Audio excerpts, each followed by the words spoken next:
tardes. Encargado de negocios de la República Bolivariana, embajador Morodo, amigas y amigos. Gracias igualmente al editor por la excelente publicación, técnicamente hablando, de este trabajo. Igualmente a mi amigo, que todo el mundo habrá visto que es un buen amigo, es Marco Reumann, por la lectura detenida que ha hecho de la obra y la síntesis, descontando los elogios. Esta efectivamente es un libro que yo escribí, digamos, en mi experiencia en relación con el gobierno Allende. Yo escribí trabajos antes. Mi tesis doctoral la defendía yo en la Sorbona la primera semana de julio del 70, un tribunal presidido por Celso Sotalo, el antiguo ministro de Goulart. El tribunal estaba interesado por la conclusión de esa tesis, de que en las elecciones de 2 meses después la candidatura unida de la izquierda podía ganar las elecciones. El tribunal no acababa de entender cómo yo llegaba a una conclusión tan esotérica.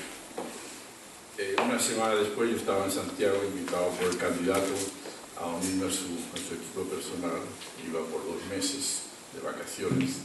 Yo iniciaba mis cursos de teoría del Estado en la Universidad Autónoma de Madrid, la Facultad Económica. Pues tenía que empezar a impartirlos en octubre, eran las vacaciones en nuestro hemisferio, y lo que era un viaje de 2 meses para ayudar a un amigo se convirtió en algo totalmente distinto. Y durante el propio gobierno escribí algunos trabajos que fueron publicados por Siglo XXI también, bajo el título de el Estado de los Problemas Tácticos. Antes, por Allende, en el 72, Chile, el camino político al socialismo. Pero este es un libro escrito después, cuando ya las cartas están boca arriba, y se puede ver perfectamente el juego, y me permitió profundizar más en las estrategias nacionales e internacionales que confluyeron en los años 70-73. El libro se tradujo a varios idiomas, al portugués, al japonés, al italiano, al francés y otros, y excepto la edición francesa está totalmente agotada, de modo que ha sido una buena idea el poderlo producir nuevamente en castellano. Y yo hablo aquí en estos momentos teniendo muy presente que estoy hablando en una sede de un país latinoamericano, de un país que reivindica la figura de Simón Bolívar. Y efectivamente el primer discurso público que Allende pronuncia después de la toma de posesión, pues invoca la visión de Bolívar en relación con la singular situación de Chile, en la que encuentra que si en algún país de lengua castellana alguna vez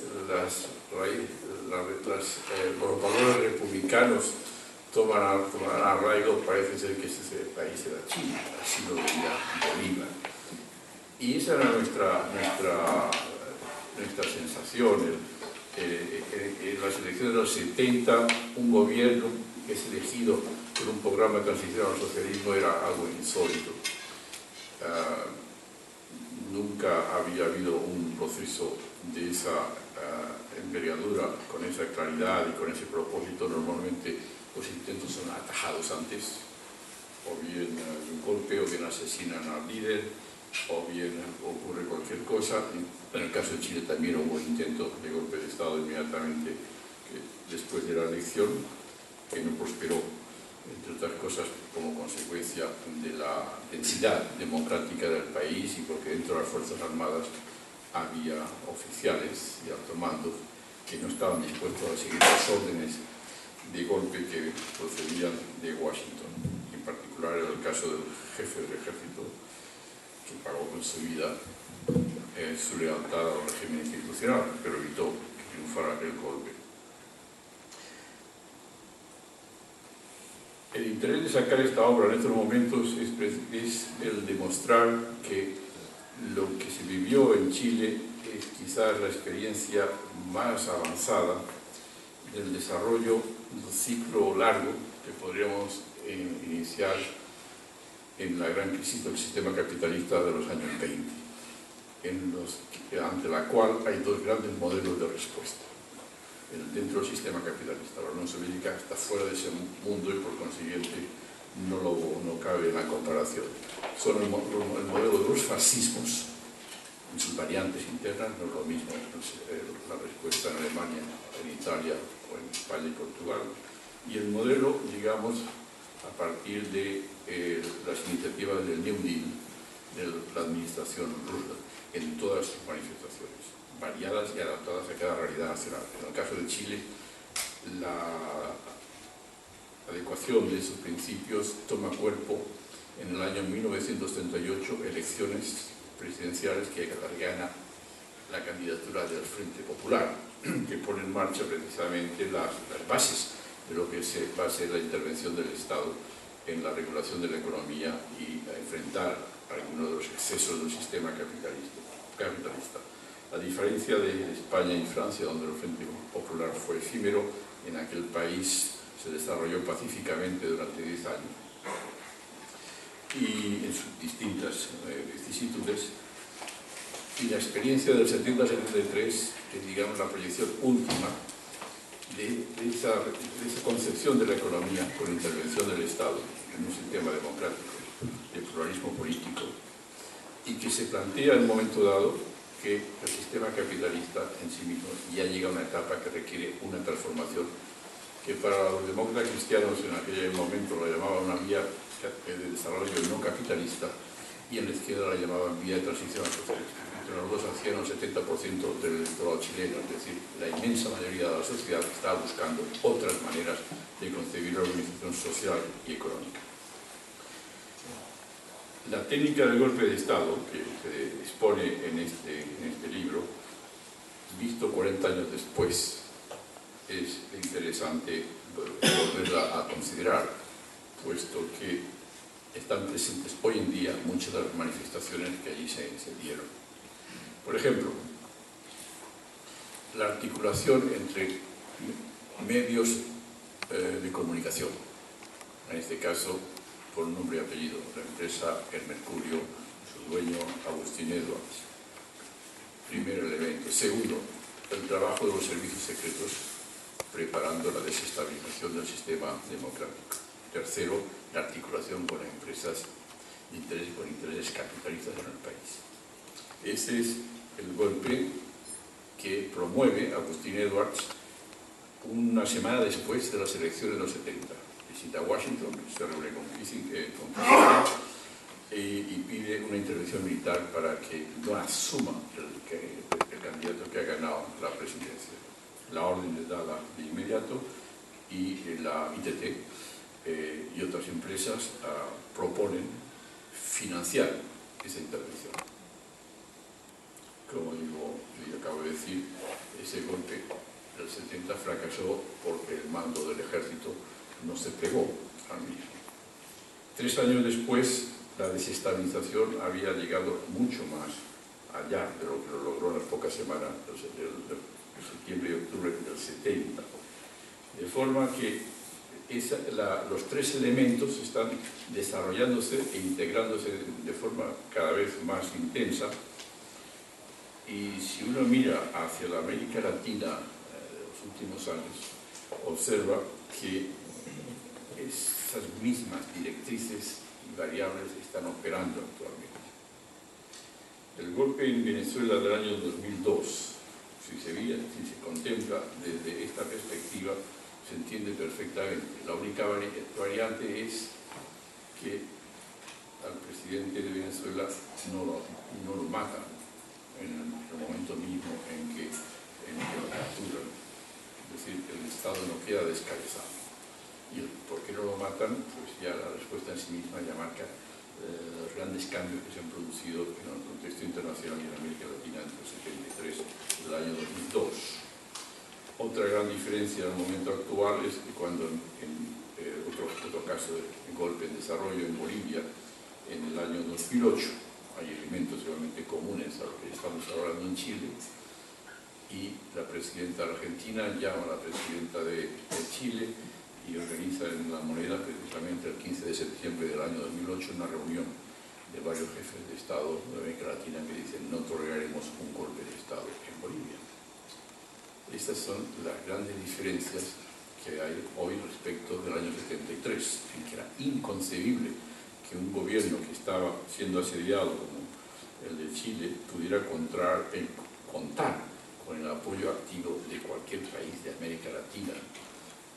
Lo tuvo de México, de la forma que México lo pudo dar, el presidente Echevarría, suministrando petróleo cuando Venezuela, dirigida en ese momento por el presidente Caldera, se negaba a entregar petróleo si no era pagando cash por adelantado, sabiendo que los recursos en divisa de ese momento eran muy reducidos en Chile, ¿no?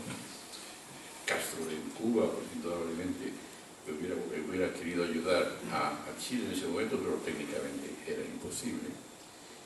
Y en Argentina, en Bolivia, en Perú, en aquellos momentos una intervención para parar el golpe de Chile era algo imposible.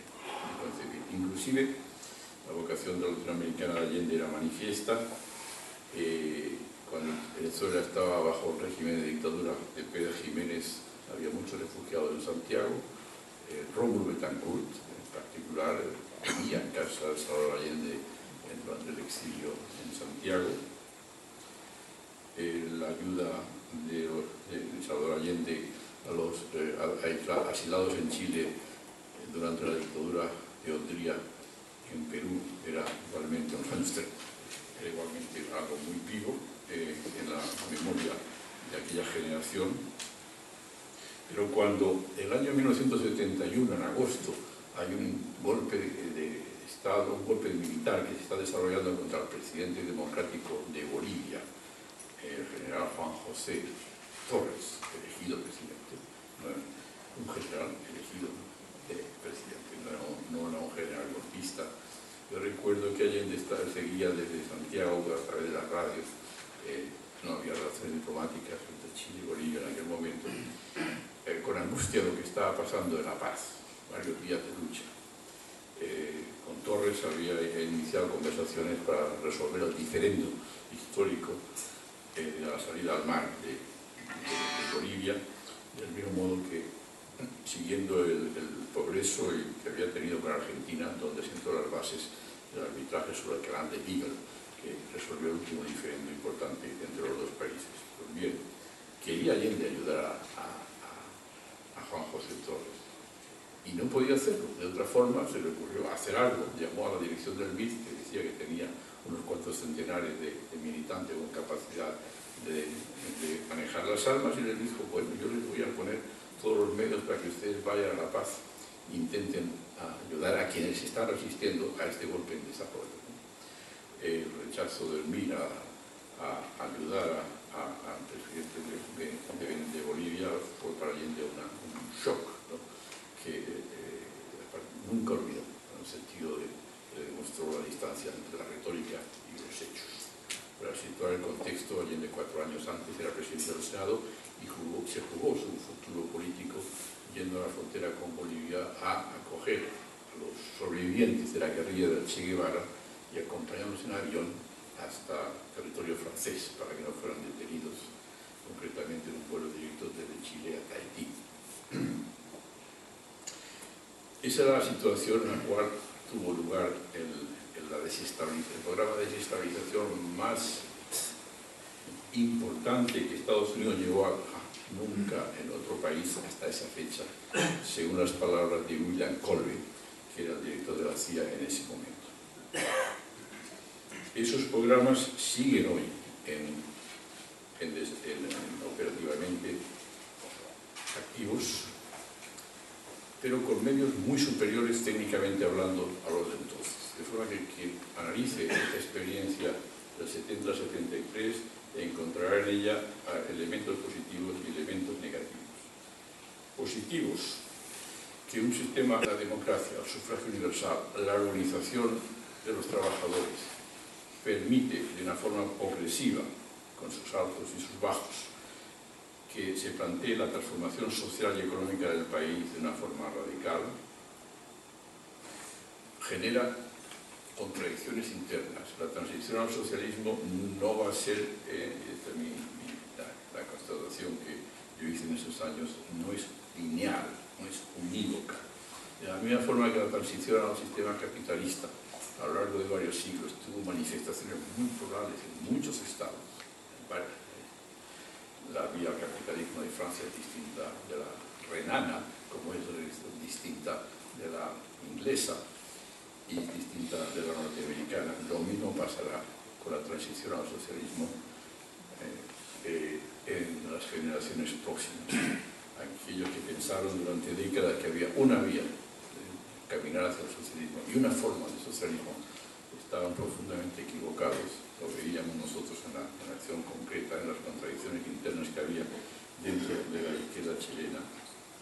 A su vez, otro elemento positivo es la respuesta de los trabajadores, de la población en general, cuando observa que un gobierno está llevando a cabo reformas que están dirigidas a mejorar sus condiciones de vida y a permitir un cambio en el control del poder político y económico.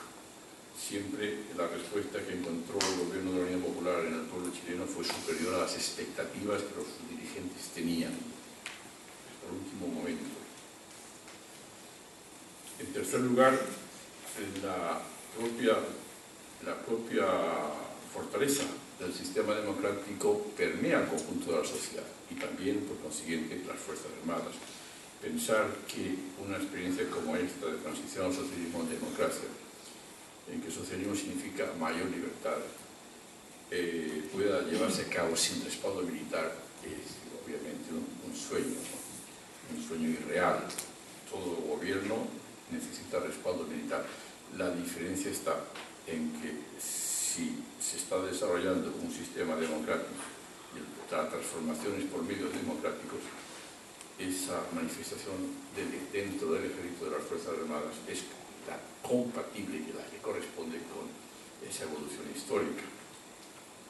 Y en Chile lo había, y por eso cuando fracasó en el año 70, a pesar de que las órdenes estrictas, las palabras recogidas por las grabaciones que se conservan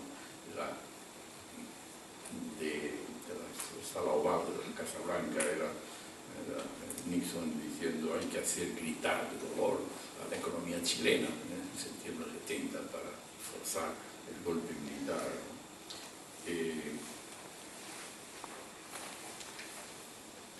Y durante 3 años dentro de las Fuerzas Armadas hubo realmente apoyo al proceso revolucionario chileno. Y hasta el último momento el golpe triunfó indudablemente, pero en unas circunstancias que fueron por ese lado como cuando hubieran podido ir por el otro lado, el azar, ¿no? Este tiene un papel muy importante, no crean ustedes en el determinismo.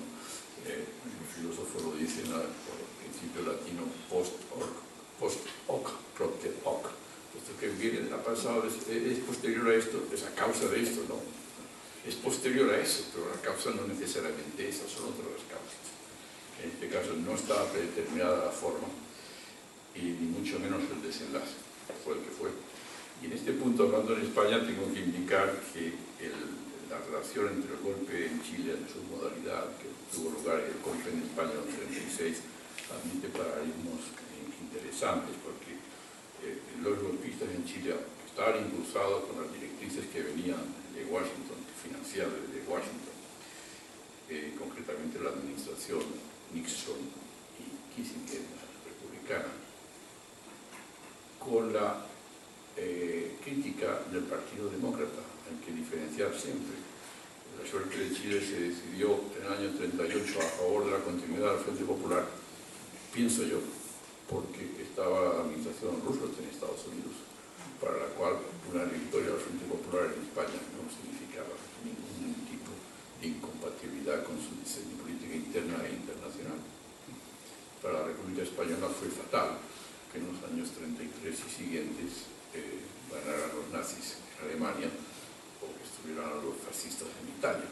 Probablemente las elecciones de febrero del 36 en España hubieran tenido un desarrollo distinto si uno teóricamente, conceptualmente retira de la estructura la influencia y la decisión de intervenir de la Alemania nazi y de la... Bien, en el caso del Frente Popular Chileno, por consiguiente, la administración Roosevelt no movió un dedo, y en el caso en las circunstancias de los 70-73 fue lo contrario. Hay elecciones en Estados Unidos en el 68, concretamente el 68, condicionadas por el asesinato de John Kennedy. Gana Nixon.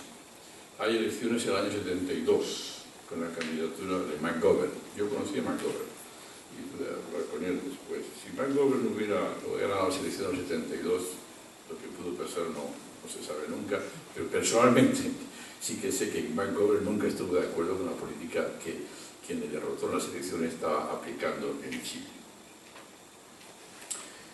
Lo cierto es que ese cambio interno, esa realidad interna cambiante de Estados Unidos, la que se proyecta en América Latina en Chile en la forma que tuvo lugar.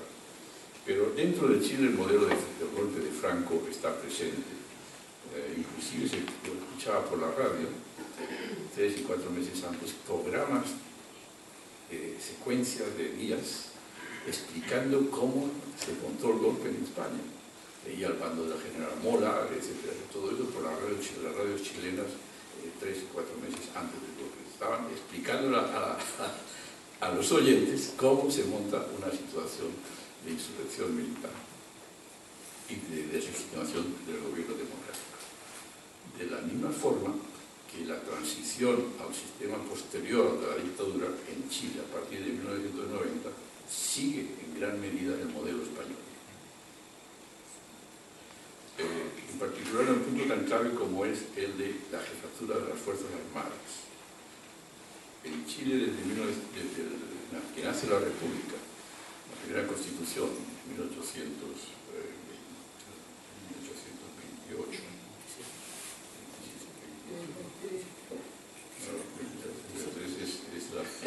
es la que más larga vida tiene, es la del 28 que fue primera, que es el resultado de una asamblea constituyente. La jefatura de las Fuerzas Armadas estaba en manos del presidente elegido en elecciones directas. Por consiguiente, es la soberanía popular la que a través de esa elección impone la dirección política de las Fuerzas Armadas. Y a su vez, ningún mando militar podía llegar a comandar un regimiento o un navío de guerra, el grado de coronel o de capitán de navío, si no contaba con el visto bueno de la Comisión de Defensa del Senado, la otra rama de elección directa por parte del sufragio universal de la soberanía popular. Ese era el control de la soberanía popular sobre los mandos militares. Y el presidente de la República tenía la facultad de designar libremente a los generales y de removerlos libremente, puesto que era un cargo de su exclusiva confianza. Ese era el Chile hasta el año 73. Y aquí verán cómo esas facultades presidenciales están siendo utilizadas de manera regular cada vez que se descubre la conspiración por parte de algún general. Pues bien, eso se acabó con el golpe militar. Al igual que en España, en que la jefatura de las Fuerzas Armadas la asume un general golpista que se designa generalísimo con carácter vitalicio, en Chile el mando de todas las Fuerzas Armadas la asume un general golpista. Y lo interesante es la proyección al futuro. El propio general vitalicio designa como sucesor al frente de las Fuerzas Armadas a alguien que las dirigirá de manera igualmente vitalicia. De forma que desde el año 36 en España la jefatura de las Fuerzas Armadas, como consecuencia de esa insurrección del año 36, continúa bajo un control ajeno a la soberanía popular. En Chile hicieron lo mismo. Pinochet, por las circunstancias de Chile, de América Latina y del mundo, lo que hizo fue una adaptación, y es que el mando militar, a partir del año 90, en que el cede el poder, quedarían en manos de los propios militares, nunca bajo el control de los órganos representativos de la soberanía popular. Se suprime el control por parte del Congreso del nombramiento de los coroneles y los capitanes de navío, y a su vez el presidente de la República no tienen la menor intervención en la promoción de los mandos militares, ni siquiera en la designación de los generales, que son autopromovidos por la propia estructura militar. No puede nombrar libremente al jefe de cada una de las ramas de las Fuerzas Armadas. Son los propios militares los que les presentan una quina, y dentro de la quina el jefe tiene que obligatoriamente elegir al cooptado por los mandos militares. Y no puede destituirlos. Observen ustedes cómo se adapta esa forma el que el mando militar queda fuera del control de la soberanía popular y nacional. El presidente Lagos llegó a un cambio que me parece digno de ser comentado, ¿no? Para resolver este problema. La fórmula que ha utilizado es una fórmula absolutamente inviable, y es la de decir que el presidente de la República, ahora en estos momentos, el actual, que se va a instalar en los próximos meses, cuando sea elegido, sí que puede destituir a un comandante en jefe de una rama de las Fuerzas Armadas después, previo informe al Senado y a la Cámara de Diputados. Imagínense ustedes que un presidente que se encuentra con un general que está conspirando, para pasarlo a retiro tiene que informar a la Cámara de Diputados y de senadores donde están también los conspiradores. El debate va a ser indudablemente muy vivo, y el general en cuestión no va a llegar al final del debate para hacer lo que en la conspiración está previsto, es decir, una vía muerta, pero que la presentan como algo, digamos, de recuperación, de supresión de los amarres del sistema dictatorial. Otro aspecto interesante es el que se refiere al sistema electoral. En España, antes de que se abran las urnas, en el 77, ya se aprueba un sistema electoral que permite controlar al electorado antes de que por primera vez emita los votos, desde el año 36, y la fórmula es que ya todo el mundo, todos los efectos negativos, la de las listas bloqueadas y cerradas con circunscripciones provinciales y elaboradas desde unos centros de dirección política que yo en mis libros llamo equipos cooptados para esa misión, y que se han continuado sucediendo a sí mismos desde entonces. La adaptación chilena de esa fórmula electoral con el mismo fin es lo que allí llaman el sistema binominal, que consigue lo mismo, el control del electorado antes de que se abran las urnas por primera vez. De manera que la similitud, la presencia de elementos comunes entre el proceso antirrepublicano español y el proceso para la desnaturalización de la República Chilena permite ir muy lejos. Chile sigue llamándose república, pero yo siempre digo que es una república desvitalizada. Es como un símil, uno va a un dentista, tiene un problema en una muela y no sé, bueno, le vamos a arrancar el nervio, pero usted continuará teniendo ahí la muela, efectivamente. Las raíces republicanas de Chile son arrancadas a partir de los 73, y lo que aquí se ha desarrollado es otra cosa que le llaman república, pero que no responde a esas raíces. Y algunas manifestaciones se están produciendo en los últimos meses, en los últimos años en Chile, que están mostrando que los más jóvenes en particular se están dando cuenta y están pidiendo que se analice lo que está pasando y por qué está pasando. El problema militar en un proceso revolucionario, como decía antes, no es el único, pero sí es capital. Y en el caso de Chile hubo un debate que se refleja y se analiza en este trabajo en torno de dos concepciones básicas. Estábamos en un proceso de desarrollo hacia el socialismo, con la vocación socialista, por la vía electoral, por la vía democrática, de expansión de la participación de los ciudadanos en todos los niveles de la vida, en sus centros de enseñanza, en sus instituciones, en los centros de salud, en los centros de trabajo, en la democracia participativa. El control del Estado por parte de las organizaciones populares se iba expandiendo, se controlaba el Ejecutivo en un régimen presidencial y en el Parlamento, esto lo explico con algún detalle, desde el año 72 se había preparado un proyecto de reforma constitucional cuyas bases fueron aprobadas en agosto del 72 y que iban a ser difundidas por todo el país para provocar un gran debate y ser llevado al Congreso como reforma de la Constitución, y la ley permitía en aquel momento, si el Congreso no la aprobaba, recurrir al referéndum. Era la vía de llegar al referéndum. Y una de las cosas interesantes de ese proyecto era la manera como resolvía el control del legislativo por parte de los trabajadores. Se invertía el sistema del Senado conservador del siglo XIX, se lo llamaban en Chile, así se llamaba en España, de la forma siguiente: la Cámara de Diputados sería elegida por sufragio universal, directo. El Senado, en cambio, sería elegido con un sufragio activo limitado a como un 70% del país, decía, aquellos que podía considerarse que vivían de su trabajo en un sentido amplio. Por eso se la llamaba la Cámara de los Trabajadores. Nada que ver con la Cámara del Laboro de Mussolini, basada en las corporaciones. No, era sufragio directo de los trabajadores en un sentido más amplio. Y sufragio pasivo universal, podría presentarse cualquiera a esas elecciones.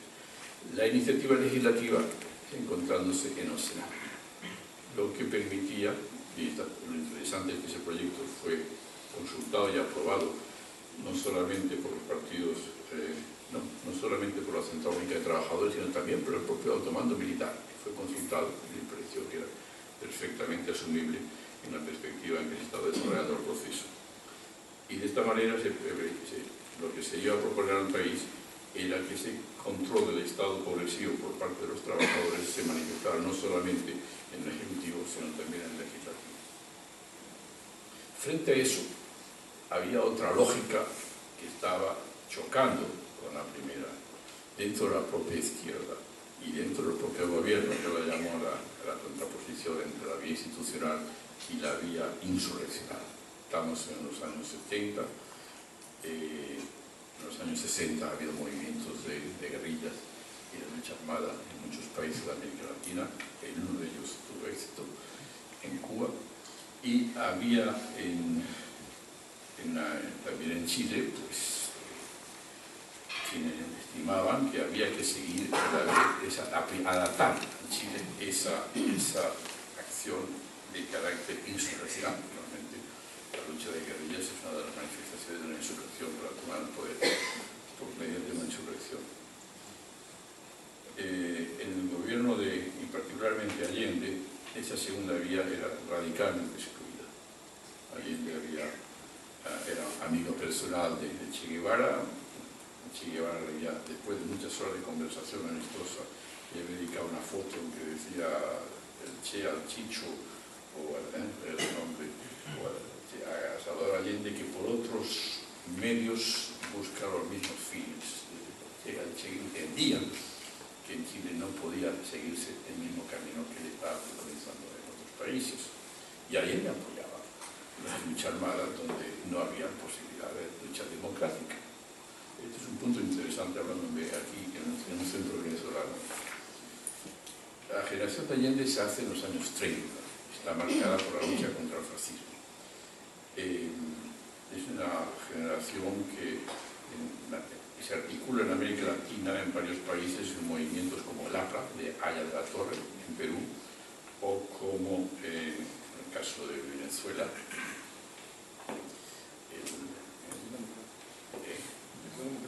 claro, la Acción Democrática, y el líder que he mencionado antes, Rómulo Betancourt, sí.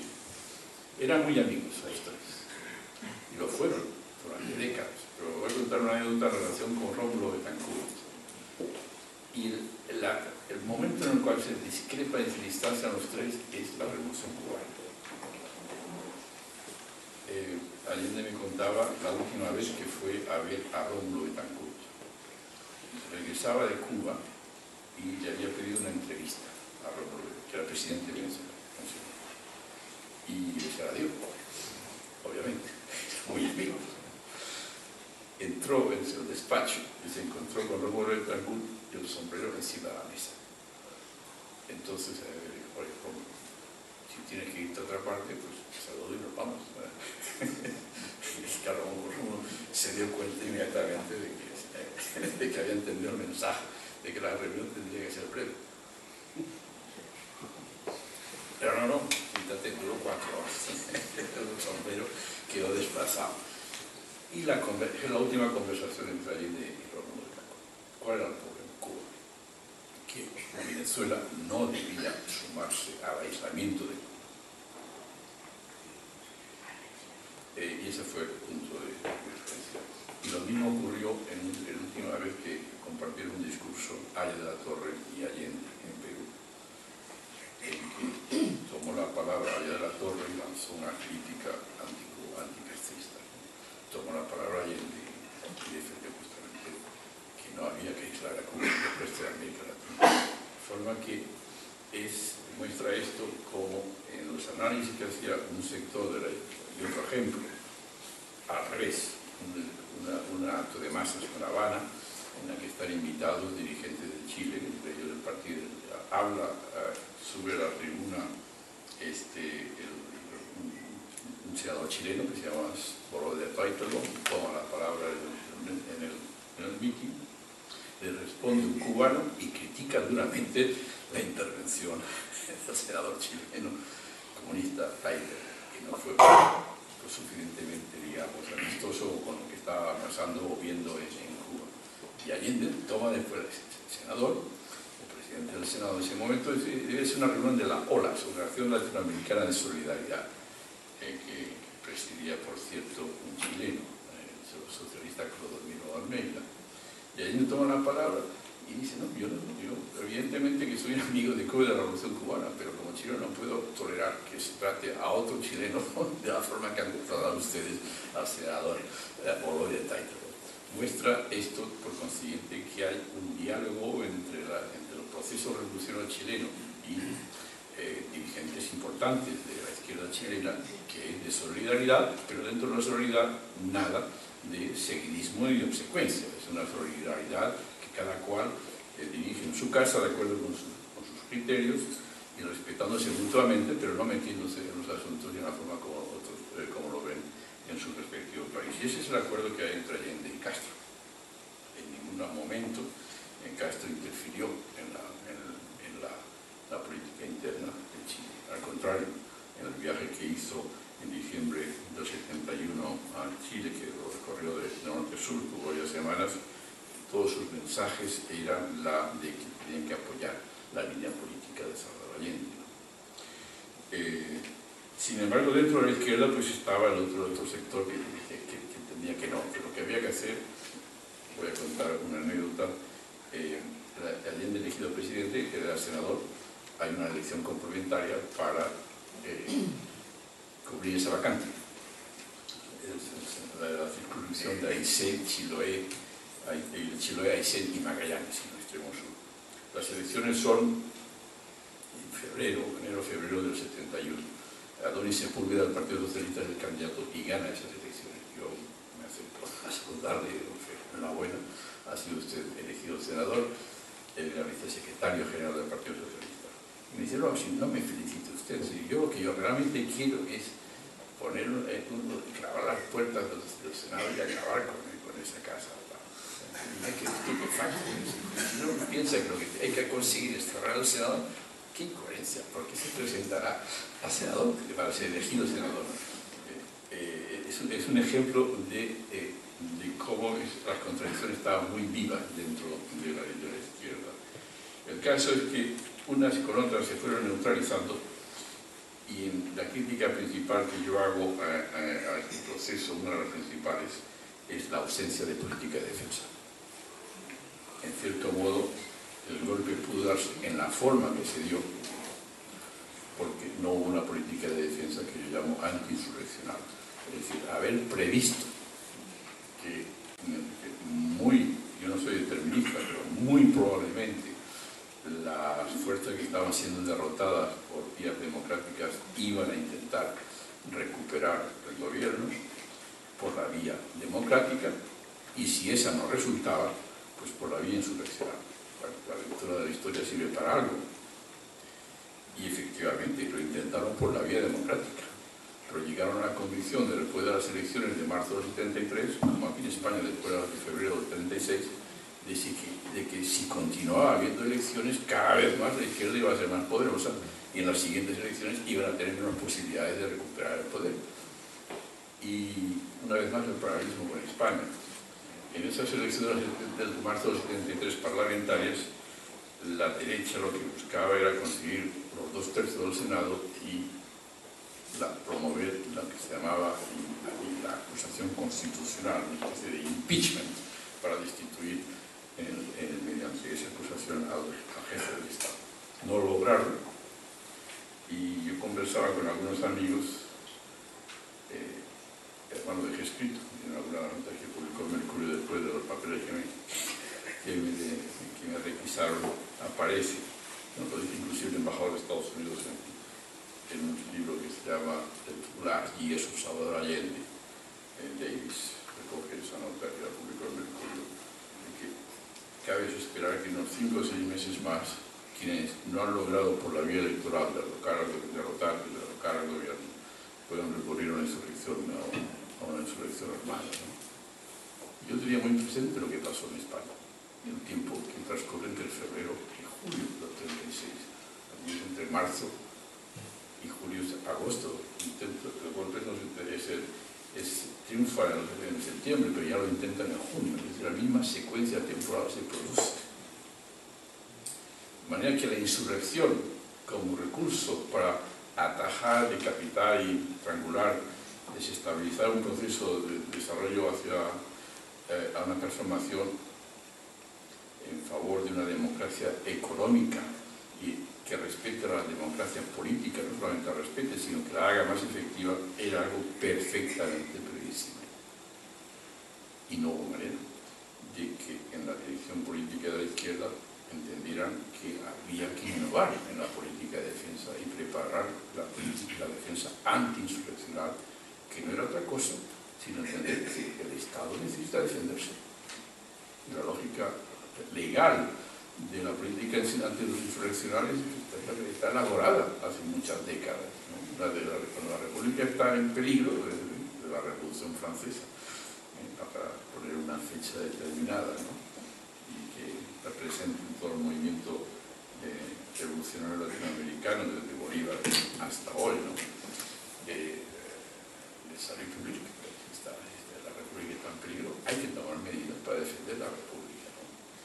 Y en el caso de Chile, esas medidas, nosotros propusimos algunas, pero lamentablemente, yo las propuse, pero lamentablemente demasiado tarde fueron escuchadas, y lo peor fue que quienes tenían que haberlo puesto en práctica hubo una traición interna y lo desmontaron por la espalda, pero era demasiado tarde. Eso debió haberse puesto en marcha desde el primer día de gobierno, la previsión de que hubiera una insurrección antirepublicana, antidemocrática, y con la legalidad y las Fuerzas Armadas del Estado, bajo la dirección política legal, sofocaran esa intentona.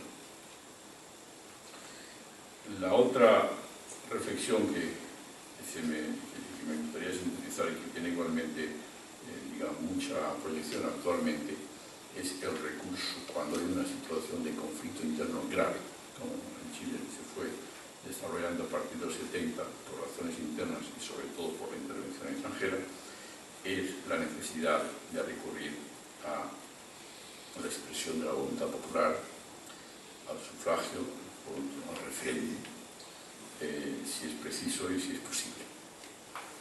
Esa necesidad no fue vista de ninguna de las maneras por la dirección política del partido de la izquierda chilena hasta el domingo anterior al martes del golpe, en que el presidente Allende logró arrancar al Partido Comunista que diera su acuerdo a la convocatoria de un referéndum que permitiera a los ciudadanos en las urnas pronunciarse a favor de la vía que le proponía Carlos futuro del país, la oposición desde el Congreso o la izquierda desde el Ejecutivo.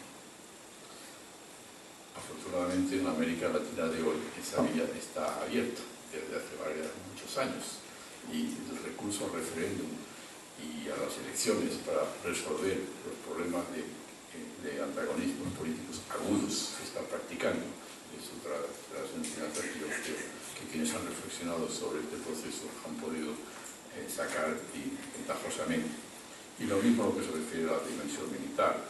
Y yo creo que en algunos países de América Latina, y no hace falta que mencione ningún nombre, la política militar anti-insurreccional ha sido concebida y ha sido preparada para intentonas posibles de carácter golpista. En síntesis, y para terminar, no sé cómo estamos de tiempo. Emocionado con el tiempo, no te preocupes. Yo creo que estoy llegando al límite.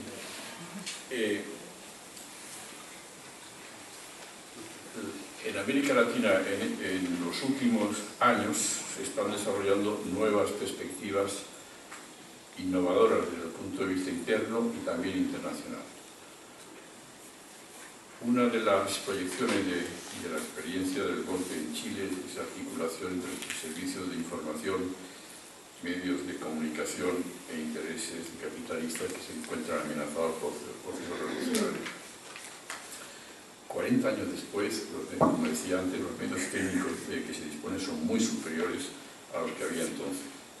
Y el riesgo que existe para la democracia en estos países es muy superior al que vivimos entonces, y esta tragedia chilena lo demuestra. Voy aquí a referirme brevemente a un sociólogo norteamericano que ya lo anticipó en el año 41. En la American Review of Sociology, en el año 41, el mes de julio, hay un artículo muy interesante de Harold Laswell, un prestigioso sociólogo americano, que se llama The Garrison State, el estado cuartel, en que analiza la forma como en el año 41 lo que llaman los hombres de la violencia han controlado el poder político y están controlando el poder económico en Japón, en Italia y en Alemania. Pero agrega, en Estados Unidos, 1941, hay elementos en el mismo sentido, que van en la misma dirección y que podrían poner en peligro el futuro de la democracia y la libertad dentro de Estados Unidos, 1941. Laswell era un sociólogo, pero hay un general que llega a ser elegido presidente en Estados Unidos y que en su discurso de despedida, Fowler, el presidente nacional de San Paulo, dice, en su palabra, en su propio léxico, dice lo mismo, alerta a los norteamericanos del peligro que para el futuro de la sociedad de las libertades norteamericanas encierra lo que él denomina el aparato militar industrial, que integra capitalismo, servicios secretos, hombres de la violencia. Lo que hemos visto en las últimas semanas a través de las revelaciones de un ciudadano norteamericano que ha armado un gran escándalo confirma lo que mucha gente sabía, ¿verdad? Pero lo que aporta son las pruebas documentales y la magnitud del control de los hombres de la violencia a través de sus servicios especializados de cada uno de nosotros en su vida cotidiana, en sus comunicaciones, etc. Como hemos traído también con esos documentos, que esa información, así secretamente recogida, es puesta a disposición de determinadas empresas, que en la lucha permanente, en la lucha económica permanente por los mercados y por los beneficios, se benefician de esa interceptación de comunicaciones ya no solamente de los individuos, sino también de las empresas y de sus secretos industriales, de sus secretos comerciales. Es decir, la dimensión del capital y los medios de comunicación son los que estamos utilizando. Google, Facebook, los medios del correo digital, etcétera, etcétera. De forma que las tres matrices del golpe de los 70 y los 73 en Chile están hoy magnificadas y multiplicadas en su potencialidad técnica. no es demasiado temerario pensar que si en X meses o años se instauran en estos países, incluido el nuestro, sin excluir el nuestro más exactamente, gobiernos con otros criterios políticos, con menos escrúpulos éticos o políticos, la utilización que pueden hacer de esa información da pánico, al menos a mí me lo da, en cuanto a lo que puede significar la instauración de un sistema represivo eficaz y eficiente sobre todos y cada uno de los ciudadanos y de las empresas.